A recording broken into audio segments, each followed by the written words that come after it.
transporte. Me da la impresión que estamos llegando a un punto extremo, porque ustedes saben que ayer, finalmente se ha dictado la conciliación obligatoria en el nuevo paro que había dispuesto la Unión Tranviarios Automotor en demanda de mejoras salariales. Me parece que la situación está llegando a un límite porque Transpuntano, que es la empresa de la municipalidad y que es la mayor empleadora en la provincia en materia de transporte, tiene 365 empleados enrolados en la Unión Tranviarios Automotor y tiene más de 110 vehículos y presta servicios, digamos, a la mayor cantidad de pasajeros en San Luis.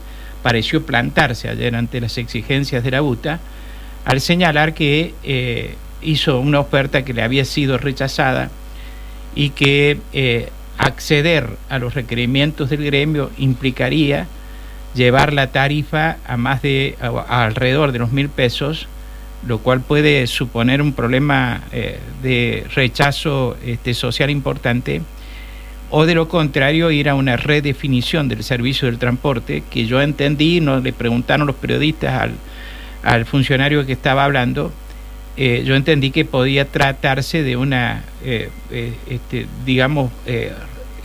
un estudio que una líneas actuales, que reduzca frecuencia, etcétera, porque él lo planteó como una posibilidad de reducción de personal. Y ahí el gremio, que me parece que ya venía precisando la conciliación obligatoria, consiguió que se dictara la conciliación obligatoria en horas de la noche, que se apuró en decir que la acataba totalmente. Le he pedido a la ingeniera Graciela Pastor, comprovinciana, consultora en temas de movilidad urbana, especialista en materia de transporte, investigadora universitaria, que nos atienda y que nos quiera hablar a propósito de la situación del transporte y qué alternativas advierte Graciela que podrían existir para superar una instancia que no se da solamente en San Luis, sino me parece que en todo el sistema nacional. Graciela Pastor, gracias por atenderme. Buen día, ¿cómo le va? Buen día, Mario, ¿cómo le va? Muchas gracias por la invitación. ¿Se escucha bien? Sí, perfectamente. Sí, perfecto. Antes de que empecemos la conversación, le quiero preguntar a usted, en la tarifa, tengo dos versiones, que la tarifa en San Luis está a 250 pesos o que está a 400. No, acaba de subir hace escasas 48 horas a 457 pesos. Ah, está bien entonces. Ese es el valor que tenemos para una tarifa que puede actualizarse por los costos del sistema de acuerdo a una ordenanza reciente del Consejo Deliberante. Cada vez que se estime que debe crecer el precio, se lo hace crecer. Está bien. Ese es el valor. 457. Claro, en términos de... Bueno, analizando el problema en lo más global, digamos, que tenemos por un lado, ¿no es cierto?, la quita de subsidios que hizo la nación a las provincias. Por otro lado, tenemos lo que ha subido el costo de operación, ¿no es cierto?, y los costos fijos también, el costo de reemplazo de las unidades, o sea, todas las inversiones que tienen que hacer las empresas están subiendo en la medida, ¿no es cierto?, que sube todos los insumos y todas los precios, el aumento generalizado de precios. Y también, o sea, tenemos por un lado el subsidio, por el otro lado aumento de costos y por el otro lado tenemos la disminución de los pasajeros. Sí. Consecuencia de un poco de la pandemia, en el caso de acá de Córdoba y de otras ciudades, después de la pandemia no se llegaron a recuperar los valores históricos que habían, un poco por el teletrabajo, otro poco porque la gente también se derivó hacia otros medios de transporte, las motocicletas, etcétera, y también por la baja en los salarios, ¿no?, el congelamiento de salarios, o sea, hay menos demanda. Uh-huh. Entonces, la verdad que la situación es bastante compleja, bastante complicada. Por otro lado, también yo creo que por la concentración, ¿no es cierto?, de la riqueza, digamos, en menor cantidad de sectores, también ha subido de una manera bastante marcada el uso del vehículo particular. Sí. Entonces, todo nos lleva, ¿no es cierto?, a que el sistema sea bastante insostenible. Sí.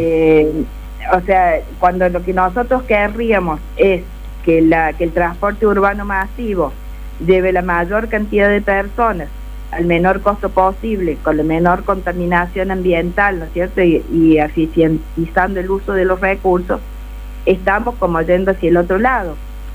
El tema de los subsidios ha sido crucial, por lo menos en Córdoba y en Neuquén, en Rosario, en todas las ciudades de mayor cantidad de habitantes ha tenido un gran impacto. O sea, se bajó en un 20% el subsidio al boleto.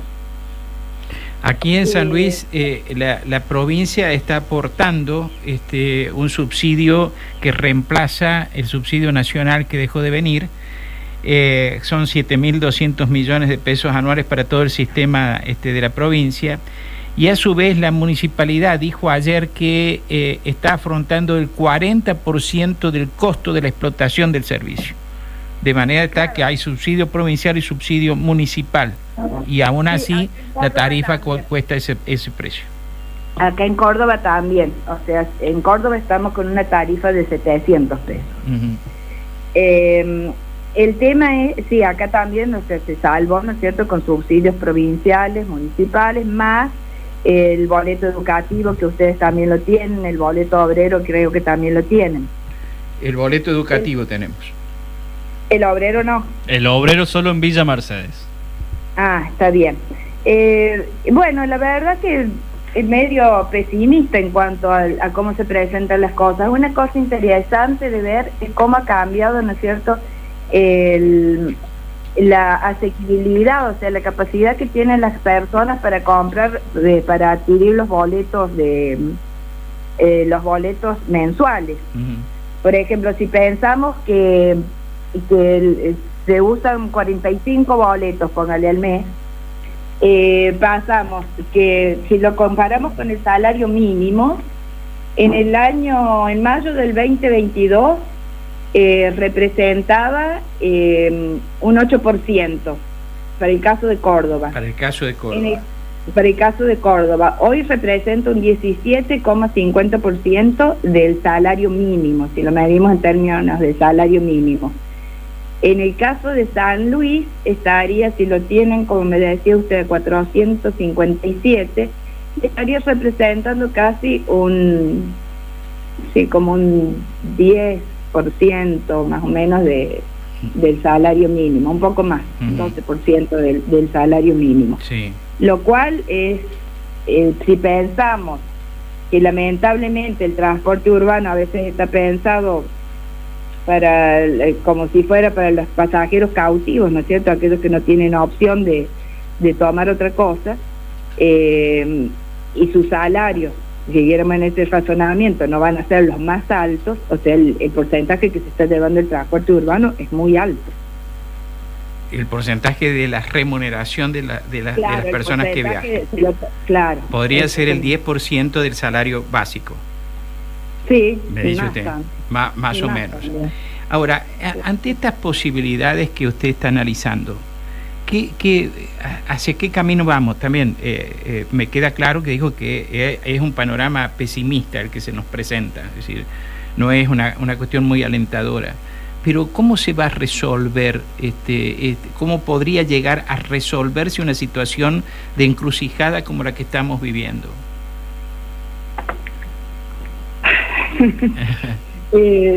Y no sé, mire, qué sé yo, o sea, yo sé lo que haría, pero son decisiones políticas también, ¿no? Sí. El tema de la movilidad urbana no es subirse simplemente a un colectivo. O sea, yo creo que en San Luis ustedes están bastante bien encaminados en el sentido de que tienen las ciclovías, que son muy fuertes, muy importantes, los redes de ciclovías que tienen. Hay que verlo en ese contexto, ¿no? En la capacidad que tenga también de ir hacia energías más limpias, hacia la electromovilidad, hacia el gas, o sea, algún tipo de energía más económica y menos contaminante. O sea, San Luis me parece que, según dice, tiene 50.000 pasajeros diarios. Sí. Eso es lo que bastante, eso es lo que estima Transpuntano. Claro, es bastante interesante, le digo, para la cantidad de habitantes que tiene. Sí, bastante, o sea, bastante interesante la cantidad. Pero de todas maneras estoy segura que no cierra para nada la ecuación, ¿no es cierto? Siempre el subsidio se necesita. Entonces, es una cuestión, para mí la cosa pasa por captar pasajeros por el transporte público. ¿Cómo? Con imaginación. O sea, buscando, no sé, haciendo una promoción para que las personas disuadirles de que usen el automóvil particular y tengan la posibilidad de, no sé, de un boleto gratuito, de regalarle la tarjeta SUBE, no sé. Buscar en cada localidad, en cada lugar, ver cómo hacer de captar usuarios y no usuarios cautivos, o sea, que el transporte público vaya hacia una mayor calidad, hacia que sea seguro, bueno, no sé si ustedes tienen problemas en términos de seguridad ciudadana. Absolutamente. Esperar, ¿no es cierto? Sí. Esperar en una parada, todo ese tipo de cosas son cosas que disuaden a las personas a usar el transporte público, porque no te puedes poner con una computadora, no puedes hacer, en ese caso optas por el auto, optas por otra cosa. Pero la verdad que es bastante difícil, o sea, para mí son decisiones políticas totalmente, de decir, bueno, ¿hacia dónde vamos? Ahora, o sea, toda esa tendencia que parecía que empezaba a marcarse en San Luis hace unos 10 años atrás, de buscar elementos que desalentaran la utilización del automóvil particular para entrar al centro de la ciudad, todo eso se ha, efectivamente, como usted dijo, se ha revertido. Vamos en el sentido contrario actualmente, porque el servicio es malo, las frecuencias son cada vez mayores, y en consecuencia, digamos, quien se desenvuelve en sus actividades prefiere, sobre todo si tiene tiempos ajustados, movilizarse con su propio vehículo, a pesar de las dificultades que tenemos para estacionar y todo lo demás, ¿no? Sí, un tema de costos, ¿no? También, no sé, porque si ustedes tuvieran un buen servicio y lo llevan más en San Luis, que mucho confluye ahí, que debe haber poco estacionamiento, que hay poco estacionamiento, bueno, como en todas las ciudades, no las podemos llenar de vehículos. Si se brindara un buen servicio, o sea, otra sería la historia. Por ejemplo, en Chile se llegó a subsidiar el año pasado con $1.000 millones de dólares el transporte público, ¿no? Eso comprende todo, comprende el metro, comprende el transporte por ómnibus, ¿no? Ellos tienen un grave problema de que se les cuelan, o sea, no pagan el boleto la gente, pero esos problemas nosotros no los tenemos. Pero sí, la idea de lo que le comento es que en todos los lugares se subsidia el transporte. Pero en todos los lugares. En todas las, es más, hay ciudades grandes como Luxemburgo, directamente es gratis. O sea, el tema es qué modelo de ciudad queremos.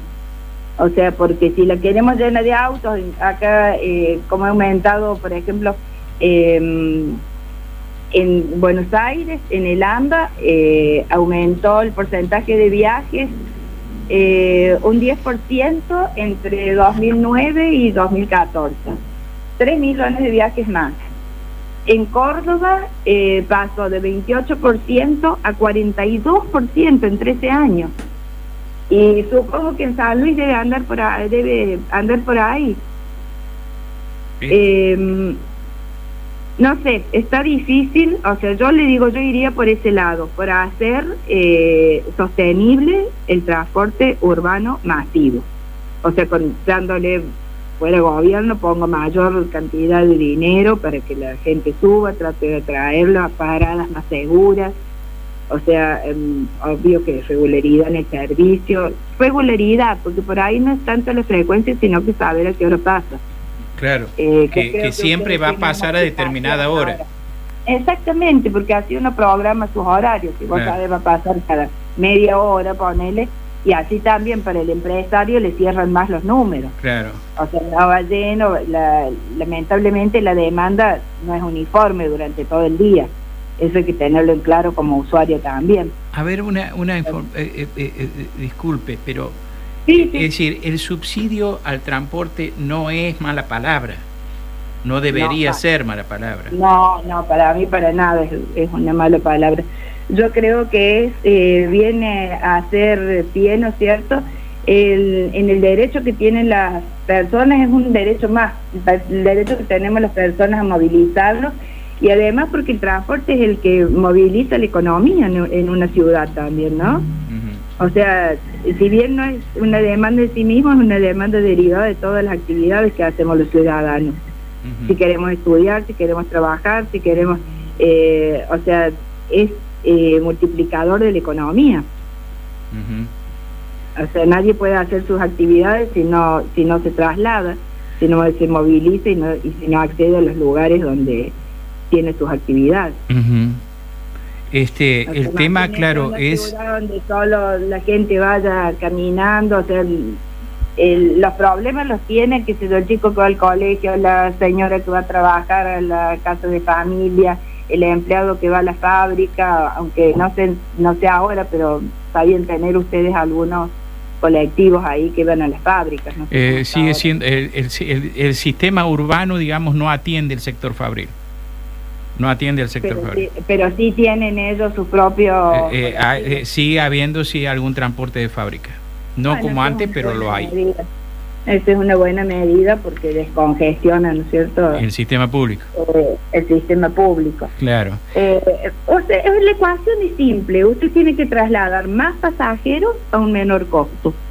Entonces, y hay un costo que tienen los empresarios de operar. Mientras más kilómetros anden con mayor cantidad de pasajeros, más se va a reducir, ¿no es cierto?, la brecha entre lo que recauda el empresario y lo que ¿cómo que se llama? Y lo que le cuesta de brindar el servicio.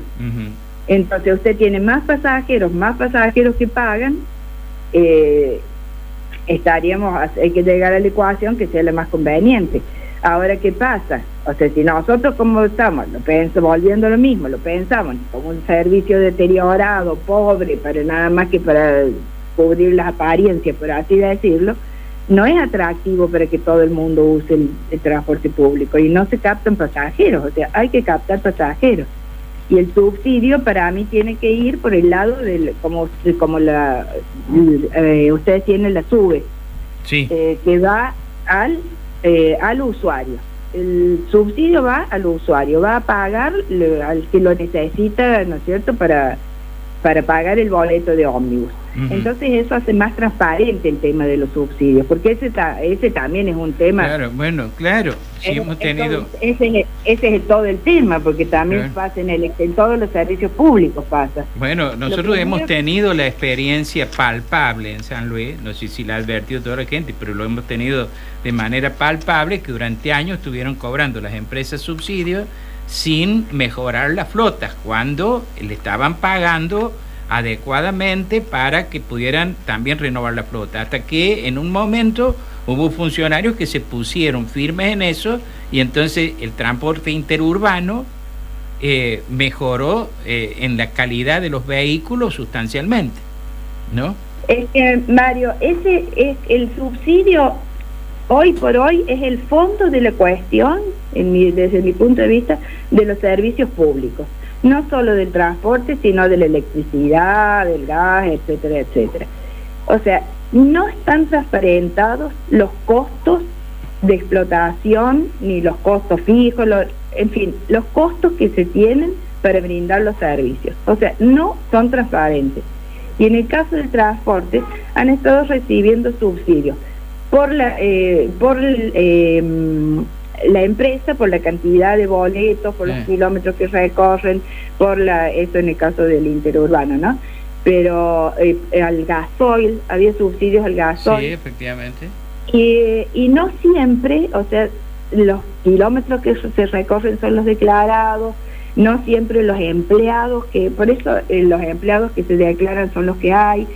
Entonces, por eso yo creo que comentamos con usted que había una ley, que había un proyecto de ley que hubo el año pasado, a principios de año, fines del 2022, donde se decía específicamente cómo se debían manejar los subsidios, o sea, teniendo en cuenta bien, ¿no es cierto?, la cantidad de empleados que efectivamente tenían declarado las empresas, la cantidad de colectivos efectivamente declarados, y también con un tope para que no se fueran los subsidios hacia las distintas, o sea, con más grande, ¿no es cierto?, más alto, como por ejemplo para el AMBA, que es el problema, que es otra cosa, se ha centralizado ahora, hay una lucha, ¿no es cierto?, desde hace bastante entre el interior y el AMBA por los subsidios. Yo creo que tampoco es una discusión, creo que es una discusión que ya pasó de moda, porque ahora lo que hay que lograr es que haya transporte tanto en el AMBA como en el interior. Además, había un mito, me parece, según lo que he leído yo recientemente, porque el subsidio nacional en el AMBA pareciera que no es tanto como el que pone la provincia de Buenos Aires, ¿no? Claro, no, y aparte que hay que ver también, porque en Buenos Aires una persona toma varios colectivos. Está muchas horas arriba del colectivo, del tren, etcétera, etcétera. O sea que es un tema que está bien, o sea, era muy elevoso porque el 85% de los subsidios iban para el AMBA y el 15% para el resto del país. Interior. Era muy desequilibrado. Pero de todas maneras hay que barajar y dar de nuevo todo lo que son los costos, o sea, llegar a las ecuaciones finas de cuánto intervienen los insumos, la mano de obra, el gasoil, bueno. Sí, todos los componentes. Graciela, una nueva unidad, etc. Graciela, muchas gracias por atenderme. Muchas gracias. Bueno, seguiría conversando horas. Muchas gracias. No sé si he salido de mucho, pero bueno, tengamos optimismo. Bueno, muchísimas gracias. Muchas gracias. Buen día. La ingeniera Graciela Pastor, consultora en temas de movilidad urbana, estuvo esta mañana aquí en Nada Secreto. Vamos a la pausa, escuchamos música y volvemos. Somos parte de la comunidad. Somos